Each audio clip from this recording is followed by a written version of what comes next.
Yo, la famille, c'est Ado. J'espère que vous allez bien. On se retrouve aujourd'hui pour une nouvelle vidéo un peu différente. On va parler aujourd'hui de MMA et du combat plus précisément qui a eu lieu samedi entre Cédric Doumbé et Jordan Zebo en main event du PFL Paris. Alors c'était le tout premier événement du PFL en France qui s'est soldé par la victoire en 9 secondes, en moins de 9 secondes de Cédric Doumbé sur Jordan Zebo. On a vécu une soirée mémorable sur laquelle je voulais revenir après avoir posté la vidéo du combat sur ma chaîne qui a fait beaucoup réagir. Du coup, samedi, on a vraiment vécu une soirée incroyable pour tous les fans de sport de combat. On a commencé avec le combat de Cédric Doumbé contre Jordan Zebo et on finissait un peu plus tard dans la soirée. En France, c'était le lendemain, mais chez nous, c'était le soir même avec le combat de Canelo Alvarez contre Charlo, donc deux champions du monde qui s'affrontaient en boxe anglaise.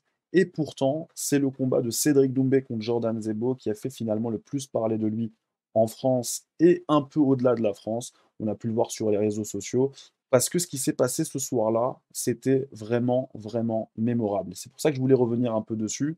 Alors, ce combat, il n'opposait pas seulement Cédric Doumbé contre Jordan Zebo, c'était aussi le moyen pour Cédric Doumbé de s'attaquer à quelqu'un avec lequel il est effectivement en guerre depuis un certain temps, donc le coach de Cyril Gane, mais aussi de Jordan Zebo et d'Abdouragimov, Fernand Lopez, qui est très connu dans l'univers du MMA français. Avant de commencer, du coup, les gars, je vous invite à vous abonner, à mettre un petit pouce bleu si la vidéo vous plaît. Alors, les gars, pour un premier événement, le PFL Paris a tapé un très gros coup dans l'univers du MMA. J'ai pas été spécialement impressionné par tout l'événement, mais le main event et le co-main event, c'était vraiment du très lourd. On a eu la victoire par soumission d'Abdouragimov en moins d'un round qui était vraiment attendue et relativement excellente pour être honnête. Et enfin, la victoire plutôt attendue de Cédric Doumbé. Alors honnêtement, c'est un combat, il faut être honnête, qui a été suivi par tout le monde en France. Faut savoir qu'il y avait aussi bien des fans de MMA que des gens qui ne suivent pas spécialement les sports de combat, qui ont regardé ce combat, parce que Cédric Doumbé, c'est quand même un personnage qui laisse très peu indifférent. Soit on l'aime, soit on le déteste. On l'aime souvent plus qu'on ne le déteste, mais beaucoup regarderont son combat tout simplement parce qu'ils veulent le voir perdre, ils veulent le voir tout simplement se faire laver après toutes les provocations et tout le trash talk qu'il peut avoir avant ses combats. Et c'est pas récent, c'est quelque chose qu'il fait depuis très longtemps, même en kickboxing. Donc c'est sûr que ça peut en énerver certains.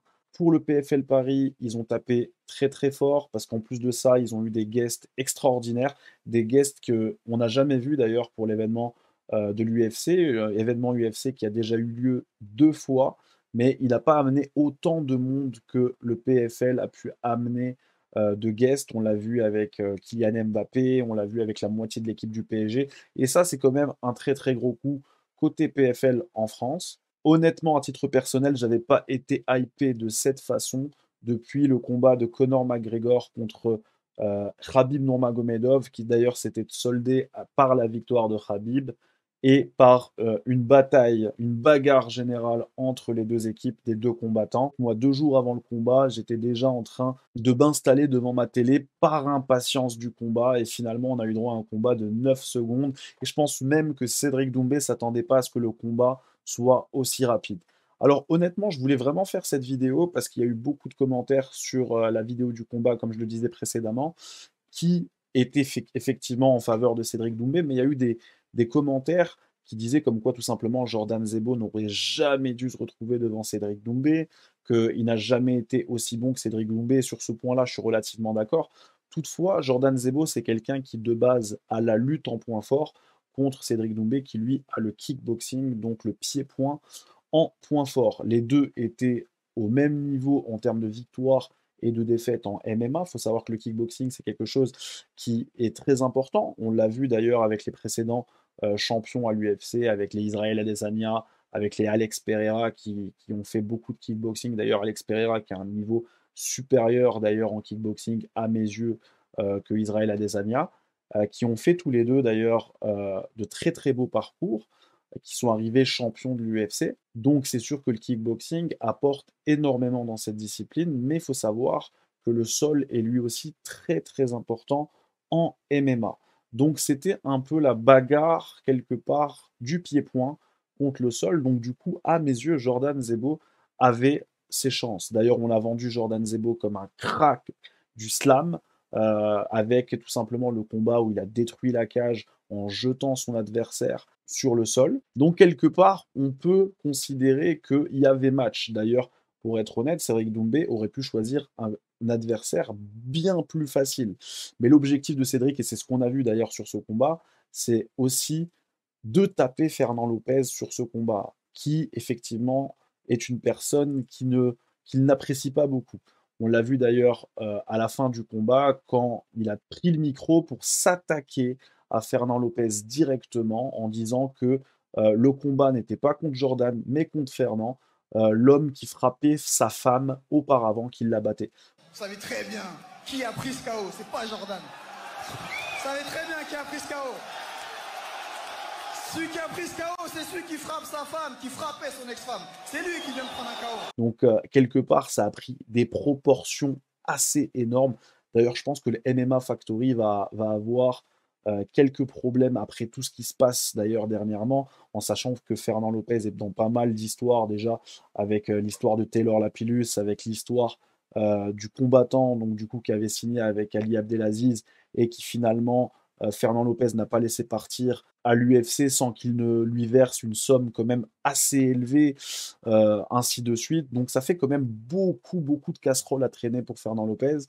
Et ça commence effectivement à peser lourd dans la balance. Beaucoup de vous ont critiqué donc du coup Jordan Zebo, mais on s'y dit que le combat était truqué. Je tiens à dire qu'en MMA, les gars, oui, c'est sûr qu'il y a beaucoup de combats qui durent plus d'un round, plus de deux rounds, plus de trois rounds, mais il arrive que des combats puissent durer que quelques secondes. On l'a vu avec Conor McGregor contre José Aldo, et pourtant José Aldo, c'est pas un pâtissier. Là. On parle vraiment de quelqu'un qui a fait plus que ses preuves, qui est d'ailleurs dans le Hall of Fame de l'UFC, qui s'est fait pourtant éteindre en un seul coup de la part de Conor McGregor. L'erreur est humaine. D'ailleurs, un lucky shot peut arriver à n'importe quel moment. On l'a vu avec Ousmane contre Leon Edwards. Donc c'est des choses qui peuvent arriver. C'est pas nécessairement que le combat a été vendu. On voit le pauvre Jordan Zebo qui s'est fait exploser, honnêtement, qui était littéralement mort à la fin des 9 secondes sur le sol. On peut pas dire que le combat a été vendu parce que le mec aujourd'hui il a une commotion cérébrale après le combat et il doit se faire checker donc dans 2 3 mois pour voir s'il n'y a pas des lésions. Alors un combat vendu, je ne pense pas, non. Donc c'est des choses qui peuvent arriver. À mes yeux, Jordan Zebo a fait une erreur monumentale de vouloir mettre un high kick sur Cédric Doumbé qui est de base spécialisé en pied-point, au lieu de se concentrer par exemple sur ses jabs avant de voir l'ouverture pour chercher la lutte. Et on aurait aimé finalement voir un peu Cédric Doumbé, donc du coup, dans la difficulté, donc en étant amené au sol par quelqu'un qui aurait été supérieur à ses anciens adversaires. Alors on l'a vu honnêtement sur ses précédents combats qu'il était capable effectivement de défendre des amenés au sol et honnêtement il n'est pas du tout mauvais à ce jeu-là, mais on aurait aimé en voir plus. Alors honnêtement, Jordan Zebo s'est fait éteindre en 9 secondes, mais moi, à titre personnel, il a quand même gagné mon respect en tant qu'humain. Alors il faut savoir que c'est très facile pour un combattant de céder à la colère, à la violence. On l'a vu d'ailleurs même avec José Aldo qui n'avait pas pu, donc du coup, au bout d'un moment, ne plus réagir aux provocations de Conor McGregor. Pourtant, il avait été très très calme au début. Mais tout le monde est humain. Jordan Zebo a été honnêtement le bon gamin du MMA Factory. Pour moi, à mes yeux, c'est lui. Il a été, comment te dire, irréprochable du début à la fin. Et honnêtement, c'est apporté à son crédit. Et à titre personnel, je savais que Cédric Doumbé allait gagner, mais pas d'une telle façon. Honnêtement, en 9 secondes, je pensais que le combat allait être un peu plus difficile que ça. Après, c'est évident qu'il y a des combattants qui auraient amené plus de difficultés à Cédric Doumbé, mais faut être honnête, les deux combattants avaient le même ratio en MMA. Alors on ne peut pas le faire affronter quelqu'un qui a 20-0 en MMA en sachant que lui a 4-0. Il faut le laisser, à mes yeux, en tout cas, il faut lui donner le temps de grandir. Ce qui a aussi été très marquant sur cet événement, c'est tout simplement l'entrée de Cédric Doumbé avec le matelas où il y avait écrit Jordan, t'es mort.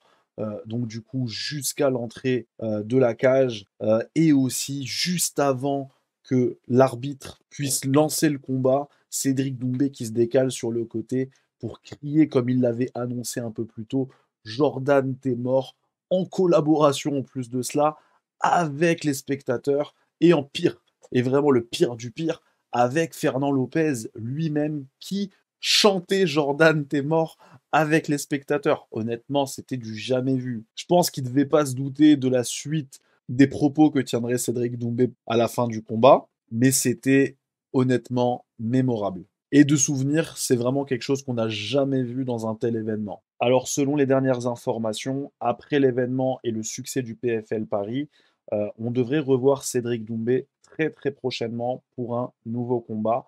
Il y a plusieurs noms d'adversaires qui sont sortis, donc Anthony Pettis, Jorge Masvidal et Nate Diaz. Un combat contre Anthony Pettis plutôt que Nate Diaz ou Masvidal. Ce serait quand même vachement intéressant concernant l'opposition en face, parce qu'Anthony Pettis, on parle quand même d'un ancien champion de l'UFC. Ça pourrait être intéressant. En tout cas, on a tout encore à voir de l'évolution de Cédric Doumbé, qui est encore très jeune, je le rappelle, qui a seulement 31 ans, qui a encore une marge de progression. Et il est évident que pour le prochain événement, il y aura peut-être encore plus de gens qui vont suivre tout simplement l'événement. Enfin, je tiens à vous remercier les gars d'avoir regardé la vidéo jusqu'au bout. Si vous l'avez regardé jusqu'au bout, n'hésitez pas à lâcher un petit commentaire pour me dire par exemple quel adversaire vous voudriez voir des 3 cités précédemment pour le prochain combat de Cédric Doumbé. Je vous dis à la prochaine. La bise les frérots.